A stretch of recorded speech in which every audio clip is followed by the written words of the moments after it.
form is more like vertex form than standard form in that inside the equation you actually know something, right? Like in vertex form, what did we find right away?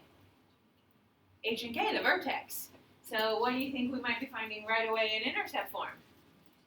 The intercept. The intercepts, right? It's called intercept form for a reason. Just like in lines, we call it slope-intercept form because you know the slope and you know the y-intercept. So in this one, intercept form, we're actually talking about the x-intercepts.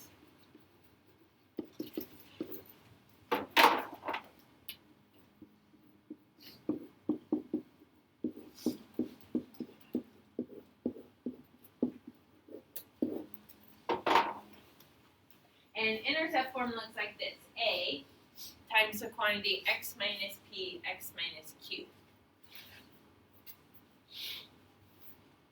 Now, what part of that equation looks familiar to you from our other equations, vertex form and standard form? A. F of x, function notation, so we still have a y and an x. And then A really has appeared in all three equations, right? So A, just like that question you asked about deleting for like graphing other points on the quadratics, A is going to be doing the same thing, right? So we can tell if there's a reflection.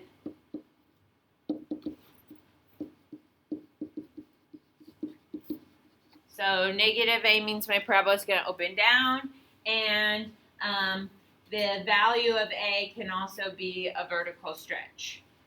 So I'm going to say absolute value is going to be responsible for your vertical stretch or shrink.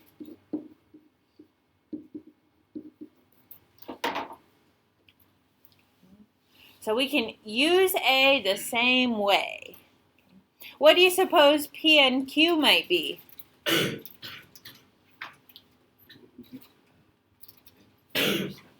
What's that? The x-intercepts, right? Why is it called intercept form? Because those are the x-intercepts. So P, comma 0 and Q, comma 0, these are both of your x-intercepts. Think about x-intercepts. Those are places where the graph will cross the x-axis.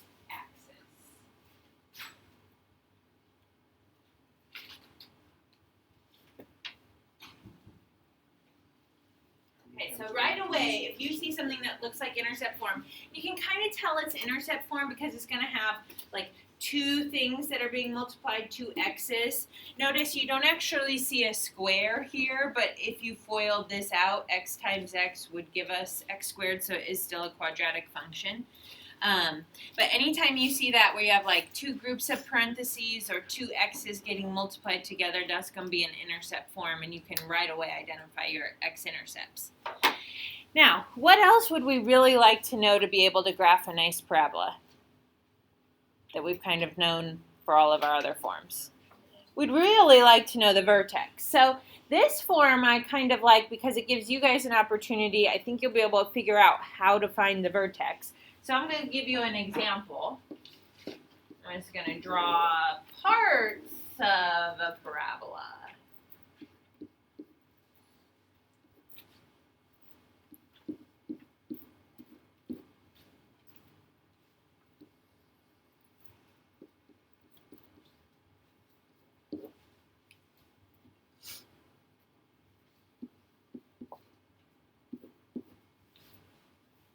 Okay. Suppose I have two x-intercepts somewhere on the x-axis.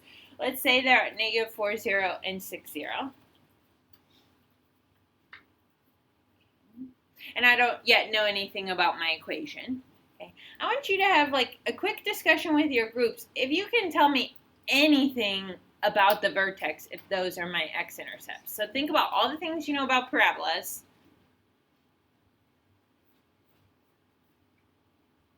Can you tell me anything about a vertex? Have a chat with your pods first. Okay? Share what you think might be happening.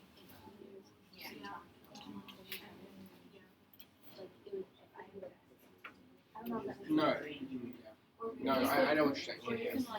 So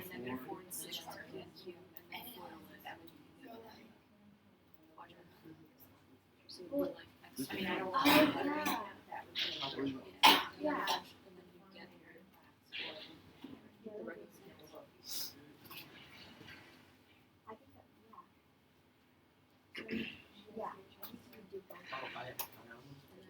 Okay, that's right. But then you would, like you would know that I think yours would work better because then you would know Absolutely. So the vertex is one column.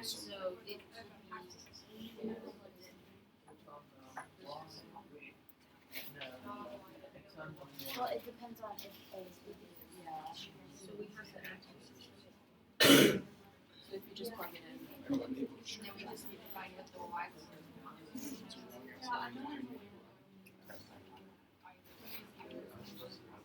Can we plug in Q?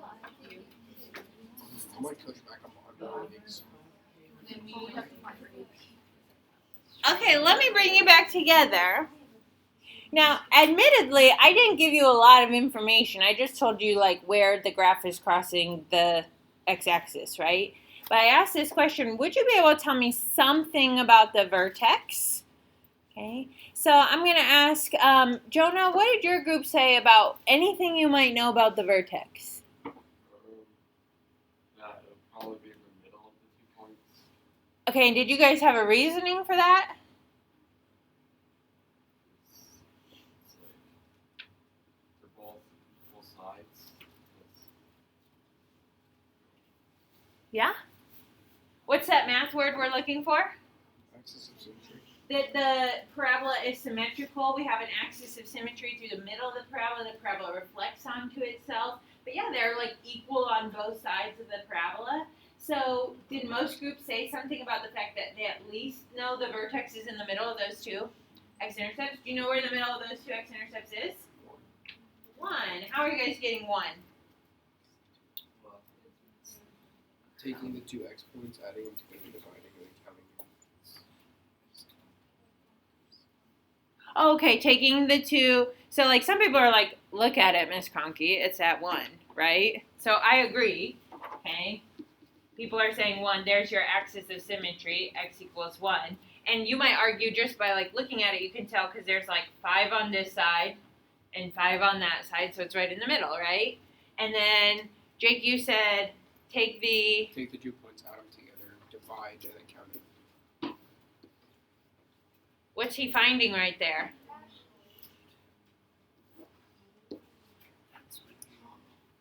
What is this from geometry? That formula on your summer packet. What are you finding? The midpoint. I'm proud, bro. I know you should be proud. So we know that the midpoint of those two x-intercepts is at this value. And like Jake really was talking about the x's, I just added in the zeros there. But we really don't want the whole midpoint because like obviously the midpoint is not the vertex, right? Then we don't get a u, we get a straight line. Okay. But what the x-coordinate of the midpoint is going to help us find where the axis of symmetry or where that middle point is. Now, based on what I gave you, do you know anything else about the vertex? No, not really. You don't know if this is a parabola that opens down or a parabola that opens up. All we know is that the vertex has to sit somewhere on this axis of symmetry. Okay, so think about this in terms of like creating our own little formula for finding a vertex. Remember, P comma 0 and Q comma 0 are your x-intercepts. So this is like our P and this is our Q. And think about, like, yes, I could always graph it and visually see the middle, but if we're doing things algebraically, we're trying to come up with like formulas and something that will always work without having to graph it. Look at Jake's work right here. How will he always know where the x-coordinate of the vertex is? He's going to take P plus Q and divide it by 2. So let's add that to our notes. For intercept form, to find the vertex, the x-coordinate is going to be P plus Q divided by 2. Yesterday, in standard form, you had to do opposite of B over 2A. we kind of saw where that came from all that algebra when I expanded vertex form, which isn't really very nice, but it works. Okay. If you know the x-coordinate is p plus q divided by 2, how will you find the y-coordinate? Plug it in.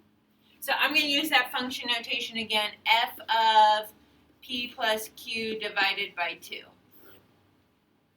Okay, which just means, in like plain people speak, right? Do p plus q divided by 2. That's going to be like your h, your x-coordinate of your vertex. And then step 2 would be plug it in to get y.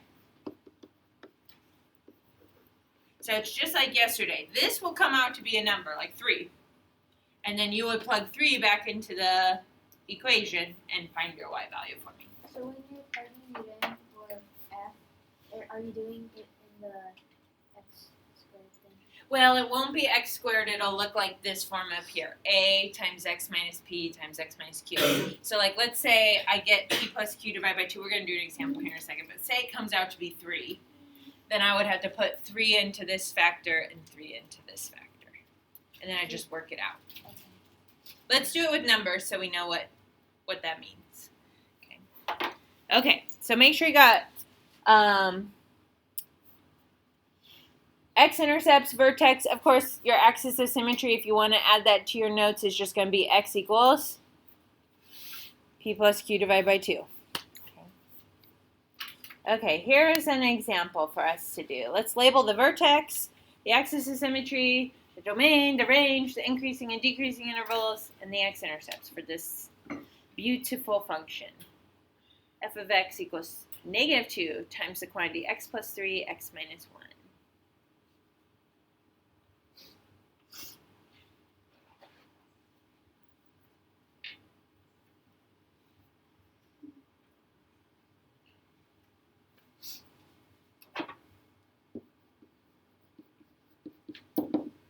Okay, well, I definitely want my vertex, but I'm going to have to do a little bit of work for the vertex, right? Okay. Remember that your intercept form is a times x minus p and x minus q. So what's your value of p? Negative 3. What's your value of q? 1. Those are just like the h's that are in parentheses. When you take them out, they look like the opposite of what they are because they have minus signs in front of them in the function. Okay. So we're going to do the h-coordinate of our vertex. That's going to be negative 3 plus 1 divided by 2. That's negative 2 over 2, so we're going to get negative 1. Right? Isn't that just in the middle of negative 3 and 1? Yes, and you could also, like, if you can see that visually in your head on a number line and you know that negative 1 is in the middle, that is also okay. And then to get the y, we're going to take negative 1 and we're going to plug it into this function up here. So we have to start with the negative 2 for the a, then we're going to do negative 1 plus 3, and then we're going to do negative 1 minus 1.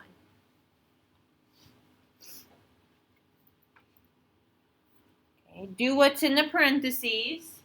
So that's negative 2 times 2 times negative 2. Negative 1 minus 1 is negative 2. That's going to be what value?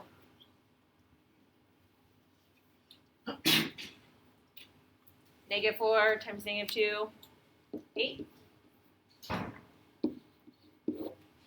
Are we okay with that?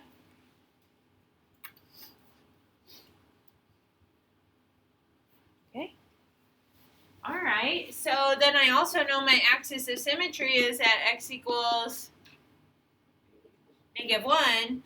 Also, from this equation, I know my x-intercepts are negative 3, 0, and 1, 0, right? My p, 0, and my q, 0. Well, that's really nice. That's kind of like what we did yesterday with the standard form is if you have those intercepts, those are extra points. That's good. I'm going to graph this. Negative 1, 8.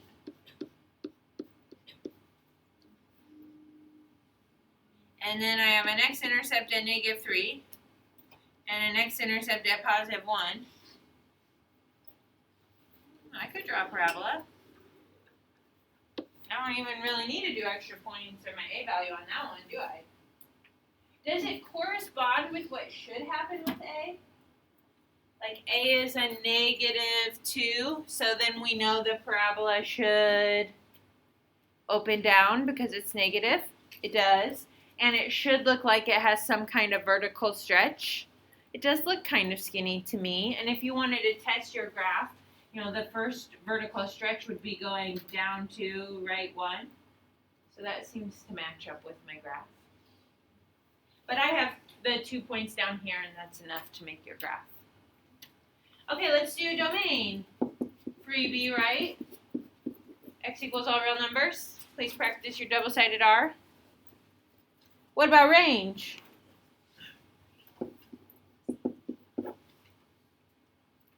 C and fat, can you give me range? Is it y is less than or equal to a? Yes, because it's underneath. Excellent. Increasing and decreasing. Take a moment. Look at your graph. Remember to do increasing and decreasing. You're splitting it left and right of your axis of symmetry. So there are 2 answers that we will use. One is going to be x is less than 1. The other one's going to be x is greater than 1. And you just got to match them up with the correct movement. Oh yeah, -1, thanks.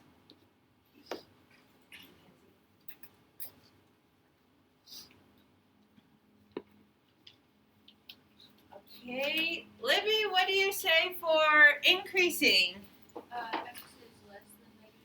X is less than -1 because if you follow your finger from left to right, you're going up, which means that x greater than -1 is decreasing. You've turned around.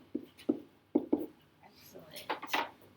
Remember, at -1, we're not going to say increasing or decreasing because it's turning around. Okay, questions, concerns? All right, I'm going to give you the rest of the time today because there are some graphs on this one, on this homework assignment to work on your homework. And that way people who are struggling with the graphing or like increasing or decreasing, you can ask me about that today in class. Please do that. Ask any questions that you have. If you need more graph paper, if you would like to graph on graph paper, I have some up here. I find it very annoying that the back side of the graph paper has no graph paper. What the heck? That's so weird. But whatever, we'll make do. We don't discriminate. No, we don't discriminate. And then, I need to hand back your quizzes. So I'll get your quizzes back to you here in a little bit. Yes, So ma'am. for standard form, like how we were talking about x, or I mean f for y, is it the